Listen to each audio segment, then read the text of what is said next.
김건희 특검팀이 윤석열 전 대통령을 강제 구인하기 위해 체포영장 집행에 나섰지만 결국 실패했습니다. 윤 전 대통령의 완강한 거부로 집행 2시간여 만에 철수했는데요. 강제 구인에 실패한 원인은 무엇인지 짚어보겠습니다. 순직 해병 특검팀이 과거 김건희 여사가 사용한 비화폰 실물을 확보해서 김건희 특검팀에도 공유할 것으로 알려졌습니다. 관련 내용들 양지민 변호사와 함께 짚어봅니다. 어서 오세요. 어서 오십시오. 안녕하세요. 예. 김건희 특검팀이 강제 구인에 실패했고요. 집행 2시간 만에 결국 철수를 했습니다. 완강히 거부를 했다고 하는데요. 아무래도 특검팀 입장에서 물리력을 동원하는 데 있어서는 좀 부담감이 있었다고 봐야 할까요? 그렇죠. 그러니까 특검 입장에서는 어떻게 해서든지 윤 전 대통령에게 이제 조사의 기회를 주고 조사를 이끌어내는 것이 목적이었겠지만 수사관들이나 이제 검사가 직접 간다라고 해서 어떠한 물리력을 행사할 수는 없고 지휘만 가능한 것이거든요. 네. 그렇기 때문에 이것을 집행해야 되는 교도관의 입장에서 교도관이 조금의 부담스러움을 느꼈다라든지 부담감을 느꼈다라든지 아니면 이렇게 하는 것은 우리 교정당국의 그런 관행이라든지 규정상 좀 적절하지 못하다라는 예. 입장을 밝히면 그걸 강제로 어떻게 끌어내는 방법은 사실 없습니다. 그냥 네. 지휘만 가능하기 때문이죠. 그렇기 때문에 현장 사안이 좀 여의치 않다라고 판단을 했을 가능성이 높고 그렇기 때문에 2시간, 3시간 더 늘어난들 이것이 실효성이 없다라는 판단 하에 2시간 만에 더 이상 집행하지는 않는다라는 결정을 내리고 나온 것으로 보입니다. 네, 특검팀이 특검부랑 검사 그리고 수사관까지 구치소에 투입해서 현장 지휘에 나선 건데 그럼에도 강제 구인에는 실패를 했거든요. 그럼 이 방법도 좀 효과적이진 않았다 이렇게 볼 수 있겠네요. 맞습니다. 그러니까 윤 전 대통령이 구속되어 있지 않은 그 전의 시점으로 돌아가 보자라고 한다면 체포라든지 구속이라는 것을 지렛대 삼아서 이것을 어떻게 조사를 이끌어내는 좀 압박의 수단으로 사용하는 것이 가능했습니다. 네. 하지만 지금 이미 이제 구속이 된 상황인 것이고 윤 전 대통령이 검사로 오래 재직하면서 형사 절차라든지 소송 절차에 대해서 굉장히 잘 알고 있는 그렇죠. 전문가고 그러다 보니까 이미 구속된 이상 그 이상 나에게 어떠한 뭐 강제적으로 몸에 손을 댄다라든지 아니면 두 팔 다리 잡고 끌어낸다라든지 이런 것들은 불가능하다라는 것을 본인도 잘 알고 있을 것입니다. 그렇기 때문에 나의 의지에 달려있다는 것을 인지를 하고 있을 것이고 만약에 이러한 생각을 바꾸지 않는다라고 한다면 뭐 영장의 시효가 아직 남아있긴 하지만 특검 입장에서 재차 이 집행을 시도를 한들 이것이 과연 실효성이 있을지 좀 의문이 제기되는 측면이 있을 수밖에 없고요. 예. 그러다 보니까 특검 입장에서도 이렇게 강제로 영장을 발부받아서 인치를 해오는 것은 적절하지 않다라고 판단이 된다면 그렇다면 구치소로 우리가 뭐 직접 간다라든지 방문 조사라든지 여러 가지 가능성을 검토를 할 것인데 상황이 좀 여의치는 않습니다. 왜냐하면 구치소로 방문 조사를 간다라고 하더라도 이 독방에서 하는 것이 아니라 이 조사 장소까지 윤 전 대통령이 걸어 나와야 되는 현실적인 한계가 있는 것이고 만약에 뭐 마음을 바꿔서 걸어 나온다라고 하더라도 앉아서 그냥 묵묵부답하고 있는 경우에는 이걸 강제로 입을 열게 할 수단은 또 없거든요. 예. 그렇기 때문에 특검 입장에서도 이렇게 해서 윤 전 대통령에 매달려서 시간을 소비를 할 것인지 아니면 윤 전 대통령에 대해서는 뭐 조사를 대면해서 할 가능성은 좀 없다라고 보고 다른 것들을 절차를 마무리해서 기소하는 방향으로 갈 것인지를 조금 정해야 되는 시점이 다가오고 있다라고 봅니다. 앞서 내란 특검 조사에도 계속해서 불응을 했고요. 재판에도 불출석했고 기소 없이 조사 없이 이제 기소에 넘겼는데 김건희 특검팀의 소환 요구에도 계속해서 이제 불응을 하고 있습니다. 불출석 사유서도 제출하지 않았고 변호인 선임계도 제출하지 않았는데 이렇게 하고 있는 배경은 뭐라고 봐야 할까요? 윤 전 대통령 입장에서는 일단 본인은 특검이라든지 뭐 탄핵이 되기는 했지만 그러한 공수처가 엮여 있던 그런 수사 절차라든지 이런 것들에 대해서 근본적인 문제를 계속해서 던집니다. 그러니까 불공정한 수사일 뿐만 아니라 수사권이 없었고 적법하지 않고 이런 얘기들을 계속하면서 본인이 이런 조사에 응하지 않는 것에 대한 정당성을 본인도 취하는 것이죠. 그렇기 때문에 대개의 이런 사례가 아니라 구치소에서 난 조사 안 받겠다 안 나오는 경우에는 자포자기한 무능한 수감자들인 경우에 그냥 될 대로 되라라는 식인 경우가 있거든요. 근데 윤 전 대통령의 경우에는 그와는 조금 다른 차원인 것 같습니다. 본인이 형사 절차법상 잘못된 것이 있고 나는 이것이 응하는 것이 적절하지 않기 때문에 응하지 않겠다라는 그러한 확고한 좀 신념을 가지고 있으면서 그 신념 하에 이렇게 조사에 응하지 않고 있는 것으로 보이고 사실 이것이 나중에 장기화되면 본인이 다 어떠한 뭐 결과, 그로 인한 영향, 뭐 효과라든지 이런 것들을 어떤 불이익을 받아야 될지 본인이 가장 잘 알고 있을 것으로 보여요. 그럼에도 이렇게 하는 것은 그래도 일반 뭐 우리가 일반인이라고 보기에는 어려운 전직 대통령이고 정치적인 메시지를 본인이 내고 있다라는 좀 생각을 가지고 있다라고 한다면 그런 법적 절차 별개로 본인의 신념대로 이렇게 쭉 밀고 나가면서 행동을 이어가게 될 가능성도 배제할 수는 없어 보입니다. 예, 알겠습니다. 일단 김건희 특검은 오늘 강제구인 재시도는 없을 거라고 밝혔는데 이 영장 유효 기간이 8월 7일까지잖아요. 그럼 이 기간 안에 특검이 구인을 좀 재시도하게 될까요? 일단 재시도를 하게 될 것으로는 보입니다. 특검 입장에서도 최선을 다해야 되는 상황이기 때문이죠. 지금 내란 특검의 경우에는 과거에 이제 뭐 공수처, 경찰 아니면 뭐 종합적인 수사가 이루어져 와서 기록이 확보되어 있는 상황이었고 그렇기 때문에 두 차례의 소환 조사를 시도했지만 뭐 묵묵부답으로 일관했죠.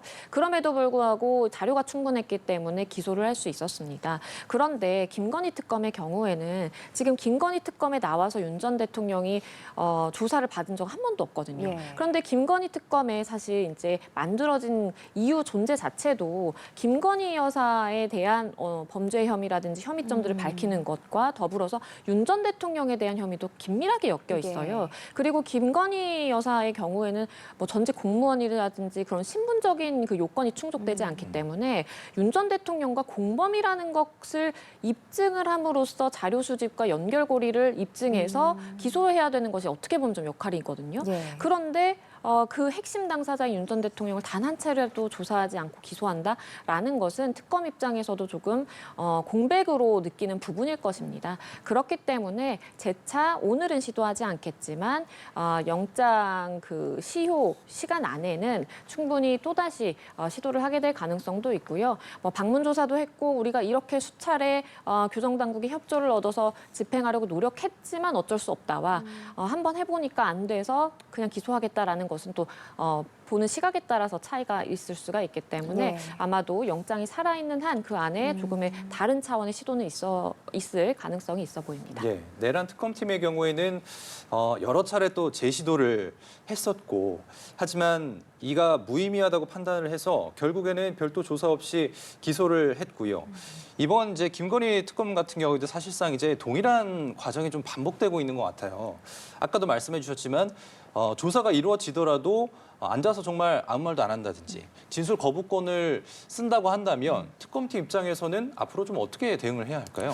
그럼에도 불구하고 특검에서 계속해서 이제 영장 집행이라든지 방문 조사라든지 다양한 다각도로의 시도가 있을 것 같다라고 이제 말씀을 드린 이유는 아예 조사도 응하지 않은 상태에서 조사조차 없었다라고 하면 기소를 할 때 넘길 자료가 없습니다. 그런데 설령 아무 말도 하지 않고 그대로 앉아 있을지언정 그냥 그 현장에 나와서 앉아 있는 것 자체는 조서를 만들 수가 있거든요. 예. 현장에 출석을 조사에 임해서 대면해서 우리가 이런 질문을 던졌지만 뭐 묵묵부답하다라는 식으로 하면서 주어진 질문들을 다 물어보고 그냥 넘어갈 수도 있는 것이에요. 그러면 하나의 조서가 만들어지는 것이고 이것이 법원에 넘길 자료가 되는 것이거든요. 그래서 이것이 있고 없고의 차이는 법적으로 봤을 때 조금 차이가 있을 수가 있겠고 특검 입장에서도 정말 야심차게 이렇게 출발을 했는데 핵심 당사자에 대한 대면 조사를 하고 못하고는 또 차이가 있을 수 있기 때문에 그래서 특검 입장에서는 재차 영장 집행이라든지 아니면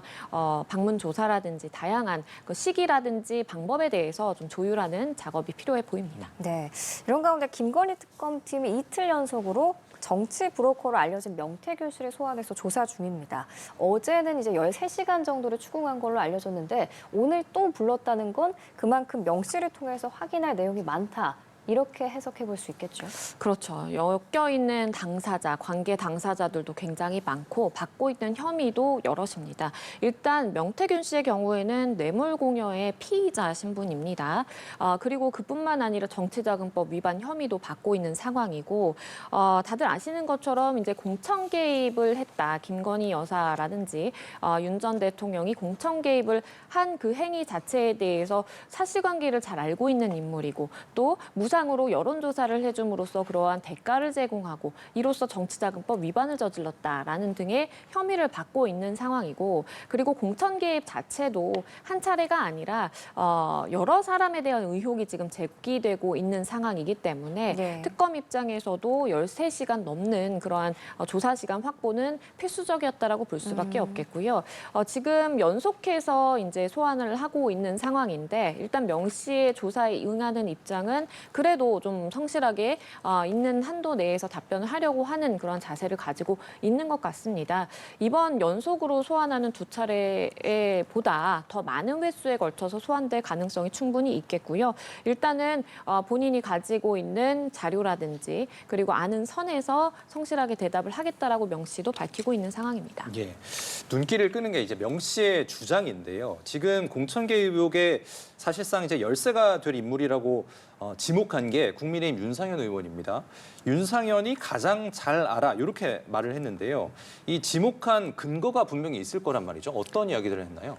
일단 지금 뭐 핵심적인 사건이라는 것이 공천 개입입니다. 그렇기 때문에 당시에 공관위원장을 맡고 있던 윤상현 의원의 경우에는 그와 관련해서 사실관계라든지 관계 당사자들의 이야기가 어떤 이야기가 오갔는지를 가장 잘 알고 있는 인물이라고 좀 판단이 되는 측면이 있는 것이고요. 거기에 더불어서 이 명 씨 입장에서 그 근거로 이야기를 하고 있는 것이 당시에 윤상현 의원과 만났을 때 친윤계로 분류가 되는 권성동 의원이라든지 윤한홍 의원과 연락을 주고받는 걸 내가 직접 봤다. 그리고 메시지를 주고받은 것을 나에게 보여줘서 내가 내용까지 확인했다라는 이야기를 지금 하고 있는 상황입니다. 예. 그렇기 때문에 윤상현 의원도 지금 뭐 업무방해죄의 피해자로 지금 이 피의자 신분인 상황이기는 한데, 일단 윤 전 대통령과 김건희 여사에 대한 수사를 좁혀가는 그 상황에서 그 전 단계라고 볼 수 있는 윤상현 의원 역시도 이 사실관계에 대해 잘 파악하고 있는 인물이고, 어떠한 개입에 본인이 실제 실행행위를 했다라고 한다면 그 혐의가 입증될 수 있는 가능성도 있어서 일단 윤 의원을 지목을 하고 있는 것으로 보이고, 이것은 명 씨의 주장뿐만 아니라 당시 객관적인 상황을 고려해 보았을 때에도 특검은 윤 의원에 대해서 일단은 예의주시하고 있었다라고 볼 측면도 있습니다. 네, 이런 상황에서 순직해병특검이 김건희 여사가 사용했던 그 비화폰 실물을 확보했다고 밝혔습니다. 그래서 이 비화폰을 김건희 특검팀과도 공유하기로 했다고 하는데, 이 비화폰을 통해서 지금까지 의혹 등의 실마리 어느 정도 풀릴 수 있을까요? 일단은 해병특검에서 확보를 한 것이고 김건희 특검과 공유를 할 것이기 때문에 네. 당시에 의혹이 받고 있는 그 의혹은 좀 다릅니다. 이 순직해병특검의 경우에는 실제 뭐 VIP 경로설부터 해서 이러한 자료를 주고받고 이 이첩하는 과정에서 어떤 개입이 있었느냐, 목소리 지시가 있었느냐라는 것이고 그 시점인 것이고, 김건희 특검의 경우에는 뭐 공천 개입이라든지 여러 가지 뇌물 관련된 부정청탁 의혹 관련된 부분에 있어서의 이제 혐의를 밝히는 것인데, 각 시점을 특정해서 그 시점과 관련된 통신 내역이라든지 기록이 있다라고 한다면 누구와 연락을 주고 받았는지까지는 확인이 될 것으로 보입니다. 그러니까 비화폰이라는 것이 통화 내용이 다 녹음이 되는 것은 아니기 때문에 무슨 이야기를 했는지는 모르겠지만 당시의 상황과 정황을 맞추어 보다 보면 누군가에게 어떤 지시를 했을 가능성, 개연성이 굉장히 높다라는 것이 이제 소명 내지는 입증이 될 수 있는 것이죠. 그렇기 때문에 비화폰을 확보했다라는 것이 증거 능력 차원에서는 굉장히 좀 높은 가치가 있다라고 볼 여지가 있겠고요. 일단은 비공식적으로 누구를 접촉했고 어떠한 이 커뮤니케이션, 소통이 오갔는지에 대해서 밝히고자 주력을 하게 될 것이고, 통신 내역을 일단 확보했다라고 하는데 메시지 로그라든지 아니면 뭐 접속 IP라든지 다양한 정보들을 더 취합할 수 있게 된다고 한다면 그만큼 밝혀낼 수 있는 그 정보들의 범위는 더 늘어날 수도 있겠다라는 생각이 듭니다. 예. 한편 내란 특검팀이 청구했던 이상민 전 행안부 장관에 대한 구속영장이 법원에서 이제 발부가 됐습니다. 이 전 장관의 구속이 한덕수 전 총리도 그렇습니다만 다른 국무위원들의 구속영장 청구 또 앞으로 수사가 어떻게 뻗어나갈지에도 좀 영향을 미칠까요? 미칠 수 있습니다. 그러니까 이상민 전 장관의 경우에는 지금 구속이 된 이유가 모의 공동 정범이라는 것이에요. 그러니까 이러한 내란 모의에 대해서 일부 실행행위가 있었다, 가담한 행위가 있었다라는 것이 인정이 된 겁니다. 그렇기 때문에 만약에 이상민 전 장관에 대해서도 이러한 모의에 대한 공동 정범을 인정할 수 있다라고 한다면 한 전 총리에 대해서는 그것이 인정될 가능성이 더 높다라고 볼 여지가 있거든요.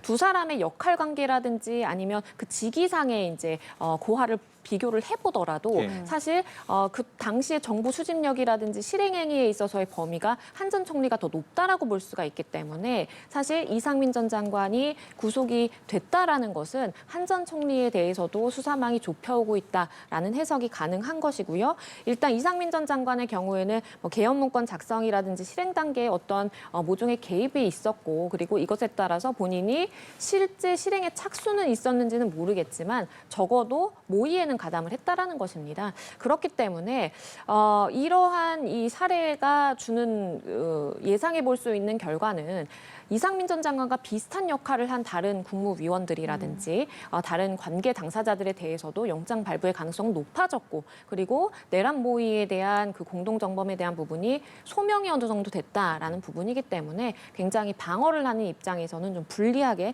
느낄 수밖에 없는 상황입니다. 예, 알겠습니다. 세계특검 수사 상황 양지민 변호사와 함께 알아봤습니다. 잘 들었습니다. 잘 들었습니다. 감사합니다.